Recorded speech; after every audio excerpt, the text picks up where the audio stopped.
দুঃখ, দুর্দশা, অভাব থেকে মুক্তির জন্য আপনি নিশ্চয়ই কোনো ঈশ্বরের ভক্ত বা ঈশ্বরের পূজা করে থাকেন।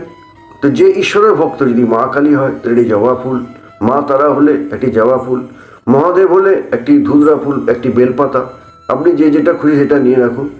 এবং এটা কি করতে হবে, আপনার ভক্তি অশ্রুতে, অর্থাৎ আপনার দুঃখের কথা জানিয়ে পরিপূর্ণভাবে চোখের জলে সেই ফুলটিকে আপনাকে ভিজিয়ে মায়ের পায়ে অর্পণ করতে হবে।